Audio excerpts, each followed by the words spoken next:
raw sila sa Fort Bonifacio eh. Naalis na daw si Otep. Akala ko ba sa Makalawa pa yung alis nila? Eh, biglaan daw eh. Will you marry me? Oo, Otep! Papakasalan kita! I asked Ivan to marry me. Pinapili ko siya nga. And he chose his job over me. Gusto ko sana magpaliwanag dun sa nakita mo kanina. Paano mo ipapaliwanag na may iba ka ng pamilya at hindi mo na ako binalikan? Nag-aaral ako dito sa Maynila dahil gusto kitang makita. Dapat pala hindi na lang kita hinanap eh. May mga ilang balita na may mga rebeldeng nagtatago at nangingikil sa mga taga dito. Kailangan isa-isahin ang mga bahay para mahanap ang rebelde. Lumabas kayo! Papatayin ko to!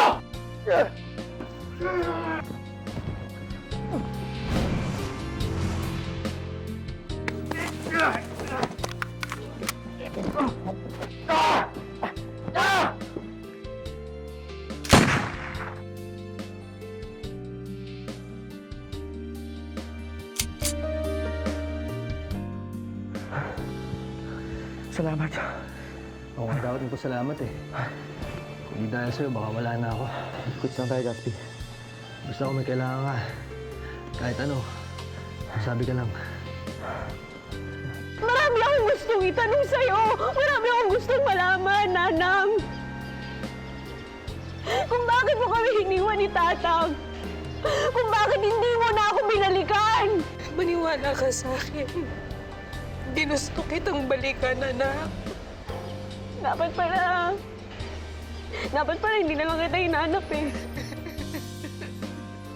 Malay mo, may paliwanag ang lahat ng yan. Kung bakit hindi na siya nagpakita sa inyo ni Uncle. Kahit ano pang paliwanag niyo.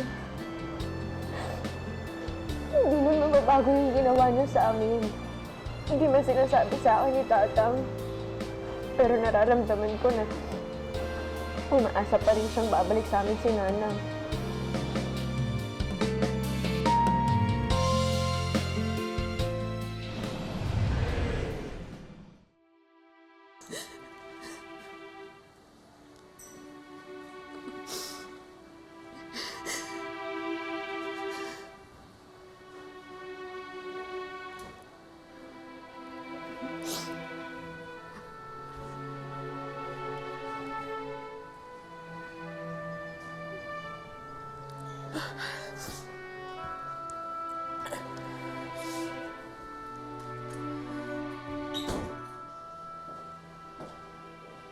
Sabi mo may nakalimutan ka. Para wala kang dala. Nandun na pala sa bag mo. Nakalimutan ko lang kasi. You missed the doctor, Mommy. He brought Daddy's X-ray result. And kailangan daw operahan yung tuhod ni Daddy. I'm sorry. Hindi mo kailangan kong ginatawad sa akin. Dapat nga, ako pa mag-apologize sa'yo. Kung hindi uminit ang ulo ko doon sa taxi driver na umovertake sa atin, hindi sana tayo na-disgrasya. Buti na lang walang mangyari masama sa'yo.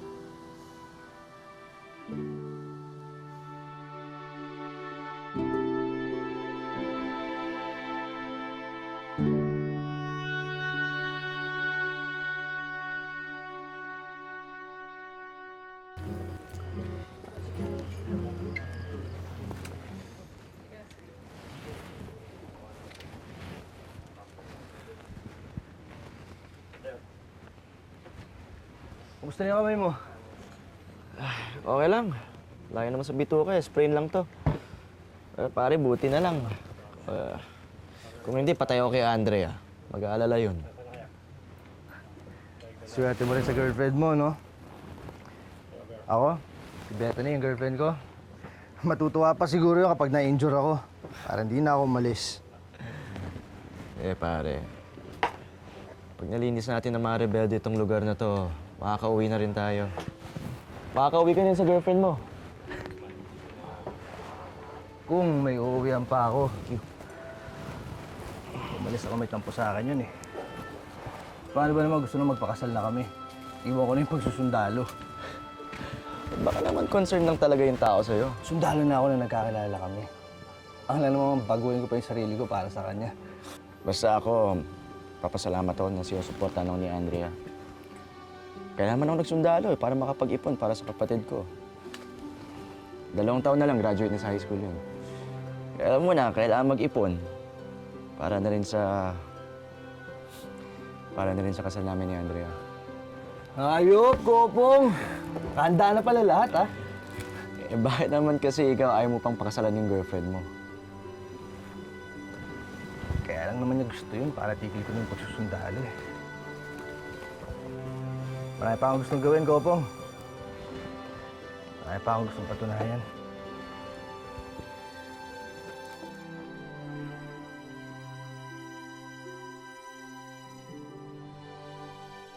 Salamat at iniligtas mo ang picture na ito. Ito na lang ang alaala namin ng mga anak ko. Walang anuman po, Manang. Nung mamatay ang asawa ko, sa pilitang kinuha ng aking biyanan ang mga anak ko. Sa halip na pabiyanan ko, sa akin sila nagalit. Hindi ko raw sila ipinaglaban. Hindi ko raw ginawa ang lahat para mabawi ko sila. Ginawa ko naman ang lahat. Pero mapera ang biyanan ko. Wala akong laban. Hindi ba nila mapapatawad ako? O hahayaan na lang kuyugin ako ng cancer na hindi ko man lang nakikita sila. Manang, lalakas pa ho kayo. Malalabanan niyo pa ho ang sakit niyo. Mahirap isipin yan. Lalo kung nararamdaman mo na malapit na ang oras mo. At alam naman ng mga anak ko na nandito ako sa ospital. Ilang buwan na ako dito sa ospital. Pero di anino nila, hindi ko man nasilayan. Kasama ako bang ina para makakalimutan na lang ako ng gano'n. Baka naman ho, hindi pa ho handa ang mga anak niyo na makipagkita sa inyo. Walang ina na hindi nagnais ang kabutihan ng kanilang anak. Naniniwala ako sa kasabihang ino. Miss na miss ko na ang mga anak ko. Gayon din siguro ang nanay mo. Miss ka na rin siguro niya.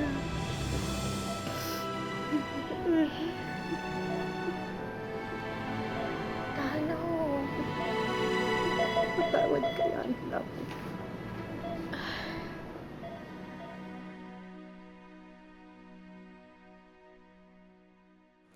Sasabihan mo na ba ang tatang mo tungkol kay Auntie? Na nakita na kayo? Hindi ko pa alam, Gelay. Hindi kasi ito yung inaasahan kong pagkikita namin ni Nanang. Paano kaya sasabihin kay Tatang na may iba na siyang pamilya? Hindi unti-untiin mo lang. Sabihin mo na lang muna na nagkita na kayo. Tapos, tsaka na lang yung ibang detalye. Gelay, ganun pa rin yun.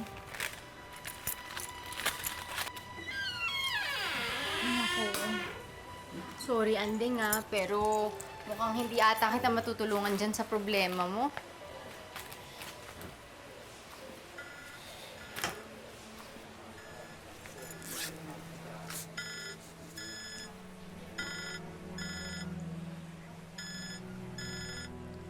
Hello, Tatang. Hello, Andeng. Tiapong mo to. Ang tatang mo dinala sa ospital. Nag-collapse sa trabaho.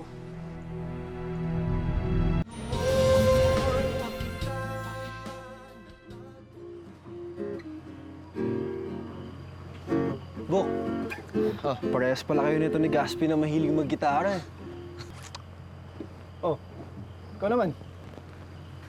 Ay, oo nga pala. Baka may request ka. Ito pare, simulan mo sa C, G, D, G. Okay, okay.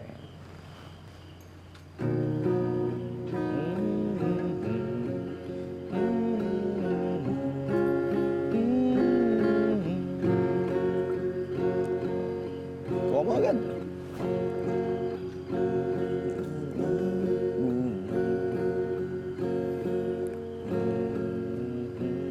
Maganda to, ano to, Ilocano? O Naranyag, Bulan. Ibig sabihin nun, o maliwanag na buwan. Kanta namin yun ni Andeng eh. Ayos ah. Romantiko ka pala ah.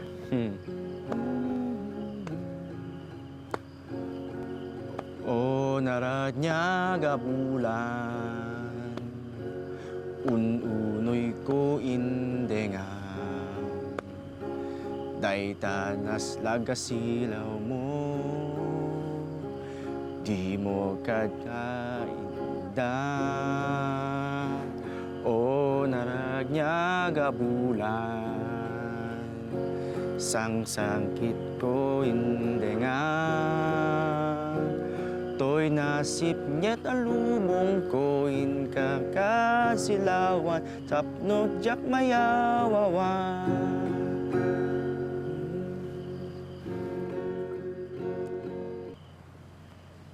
Ano yun? Wala pare. Sabi ni Andeng, kapag nakakuha ka ng shooting star, pwede ka mag-wish. Hindi ko pambata lang yun. Ano naman winish mo? Sana magsulat na si Andeng. Miss ko na ang girlfriend ko eh.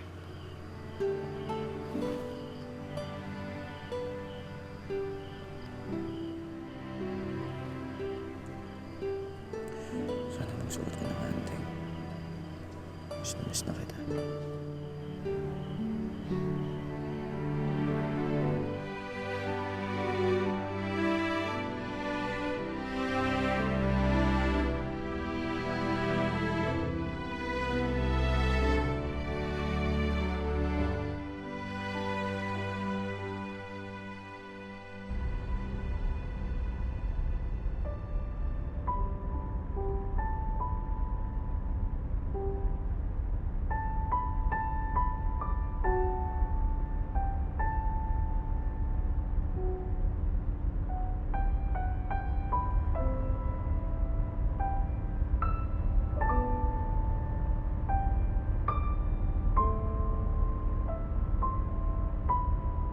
Sana okay lang ang tatang.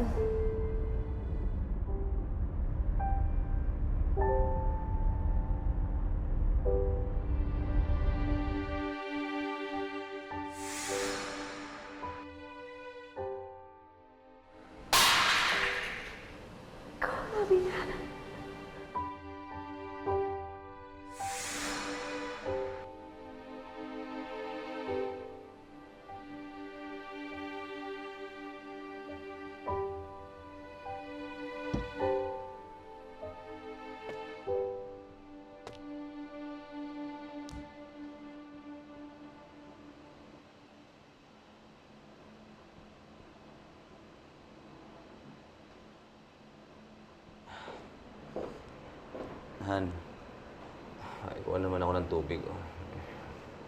Medyo nauuhaw ako eh.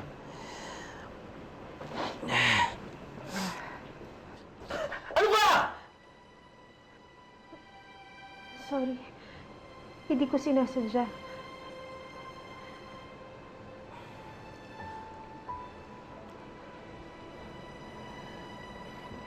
Ikaw naman kasi, hindi ka nag-iingat. Buti pa, bumili ka na lang ng makakain.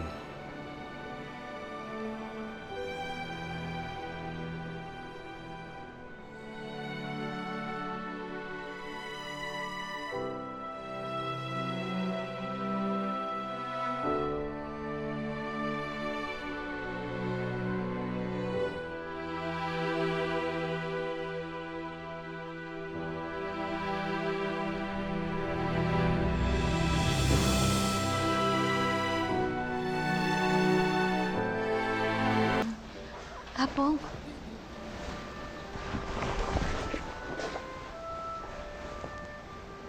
Tang? Anong sabi ng doktor kay Tatang? Over fatigue, kung ano man yun. Kasi naman itong tatang mo, kung anong pagka-addict sa sugal, inilipat sa trabaho. Ayun, bumigay ang katawan. Tatang talaga.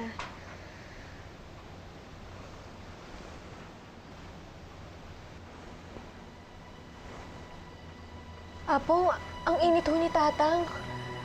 Anong oras po ba yung inom ng gamot niya? Biit lang, kukunin ko.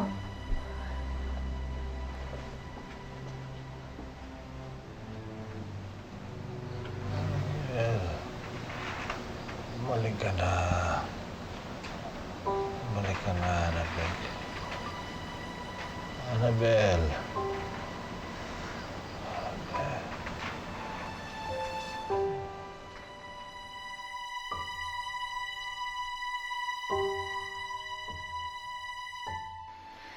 Wala po dito si Andrea. Naka-leave po siya ngayon. May number ka ba niya? Alam mo ba kung saan siya tumutuloy dito sa Maynila? Gusto ko lang kasi talagang makausap ng maayos ang anak ko eh. Pasensya na po, Auntie. Magpapaalam muna ako kay Anding bago ko ibigay sa inyo yung hinihingi niyo. Tsaka hindi po siya dito umuwi. Sa Baguio. Sa Baguio? Biglaan lang po kasi. Umuwi po siya sa Baguio kagabi. Si Uncle Sander na ospital.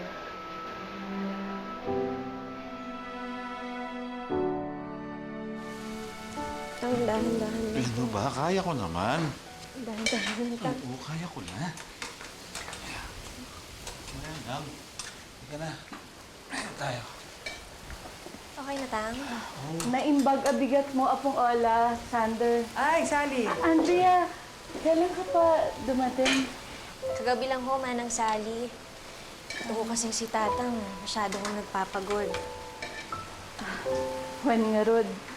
Kaya nga may dala akong strawberry para lumakas agad ang tatang mo. Ay, hindi. Nakalimutan ko lang kasing kumain ng pananghalian kaya nahilo ako. Pero ayos na ako. Kaya ko na ulit magtrabaho. Mangantay yun, Sally. Hindi na po. Salamat po, Apong Ola. Katatapos lang. Mauna na rin po ako kasi wala pong bantay dun sa tindahan eh. Sigurado ka. Sige, Sander. Andrea.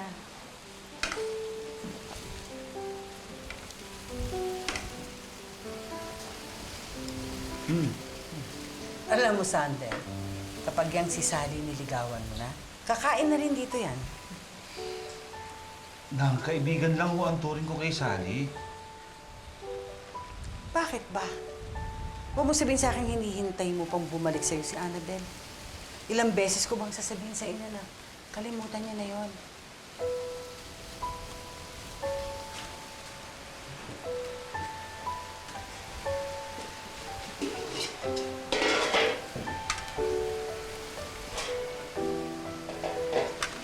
Andeng, sa tingin mo, nakalimutan na tayo ng nanang mo?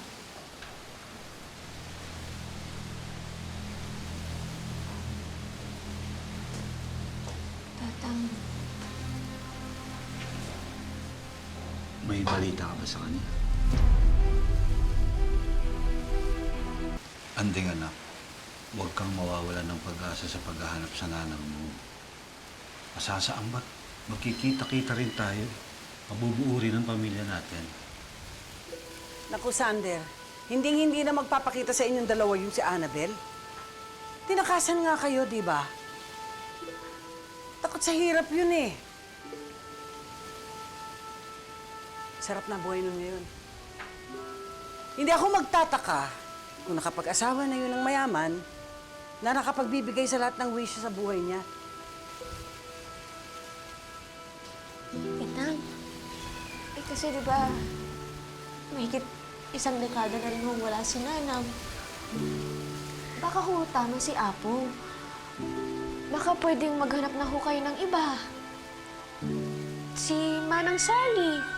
Maganda naman ho siya at saka mabait ho.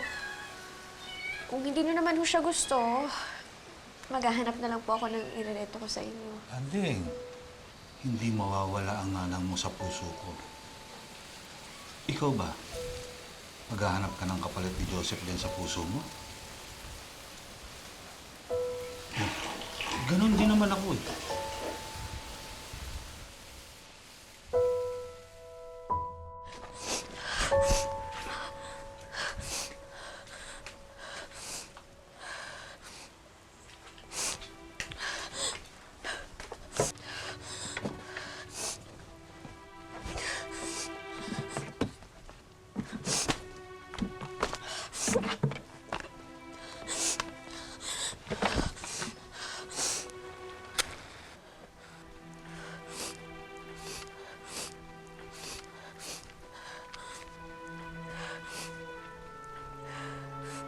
Anding, anong ginagawa mo? Bakit mo sinusunog ang gamit ng nanay mo? Tawag! Ami! Wag, hindi! Tang, hindi na ho natin kailangan yan. Hindi na ho babalik si Nanang! Tang! Paano kung mali ka? Paano kung bumalik ang nanang mo? Tang, hindi na ba kayo napapagod? Paano kung may ibang pamilya na siya? Anding, alam ko sa akin galit ang nanang mo, pero sa'yo, mahal na mahal ka ng nanang mo. Imposibleng pagpalit ka nun sa iba. Imposibleng kalimutan ka nun. Oh, tahan na. Dapat masaya ka. Paluwas ka na lang ng Maynila, ganyan ka pa. Dapat masaya ka para pag nagkita tayo ulit. Ha? Sige na, ngiti na. Ano?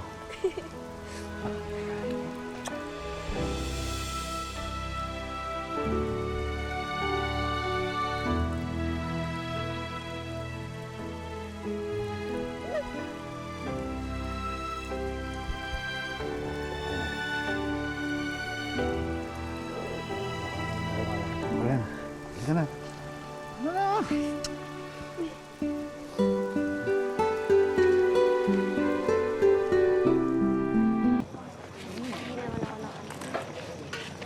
Dami tao.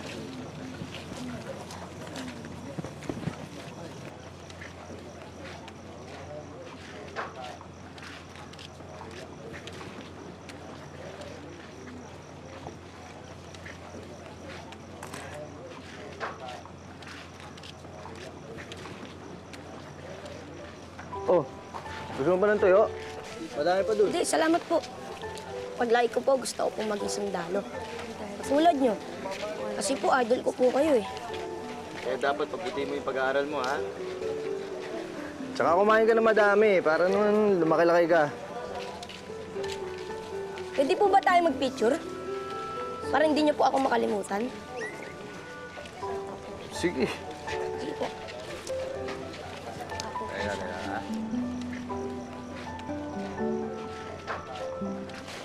Oh, hindi ka.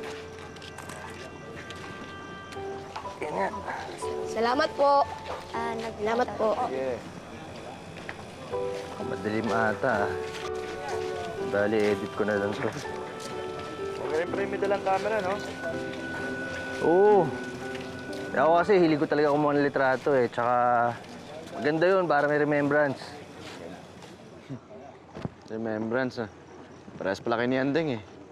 Pero sa kanya, hindi naman picture, kundi kung ano-ano kabubot. Pare, sirang payong. Gamit na tissue. Gamit na tissue, ha? Tandaan ng mga special na moments sa buhay namin. Ewan ko ba? Ikaw po, ganyan daw talaga mga babae. Yung sa tingin mo, mga walang kwentang bagay, may halaga sa kanila yun. Mga babae talaga. Ganun din ba girlfriend mo? Baliktad nga eh. Mas ako pa yung nakakaalala kaysa sa kanya. Babae ka pala eh.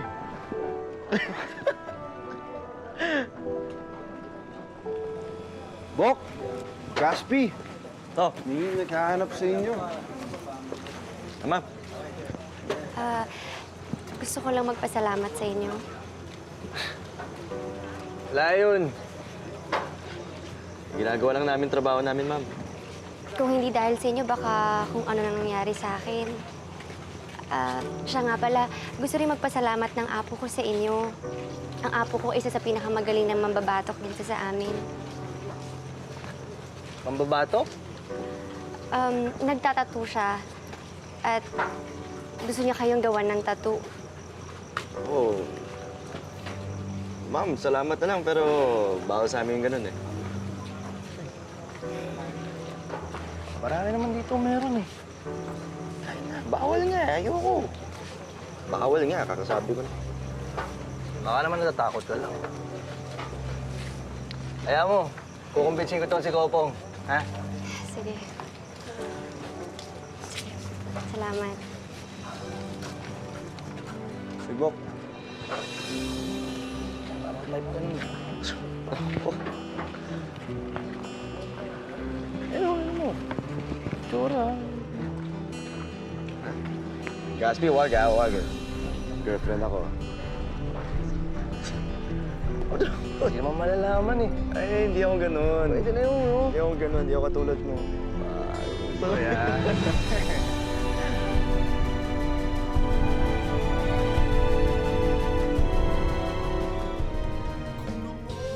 Andeng, kausapin mo naman ako. Ako pa rin naman ang nanang mo, Andeng. Nanang, nasaan ka nung habang lumalaki ako? Ipinagdarasal niyo pa rin po kaya kami? O ang bagong pamilya niyo na lang ho ang laman ng isip niyo ngayon? Gaspi, hindi ko kasi kaya magsulat kay Anteng na ganito yung kamay ko eh. Ikaw na lang magsulat para sa akin, oh. Ayos di kayo ng girlfriend mo, no? Pasulat-sulat pa kayo nalalaman. Eh, ikaw kaya? Subukan mo kaya sumulat sa girlfriend mo para mawala yung tampo. Hindi nadadaan sa sulat si Bethany eh. Eto, matanong nga sa'yo. Mahal mo ba girlfriend mo? Nag-ooperate sa area na to ang grupo ni Kaemo. Marami na mga kasamahan nating sundalo ang namatay sa kamay niya. And we have orders to capture him alive. Ambos! Pakiusap. Parang awa mo na huwag mong patayin yung tatay ko. Bakit hindi ko siya tutuluyan? Eh, pinatay niyo yung tatay at kapatid ko! Patayin mo na ako! Hindi po kasatsat dyan! Gaspi! Gaspi! Gaspi, may order tayo, ha?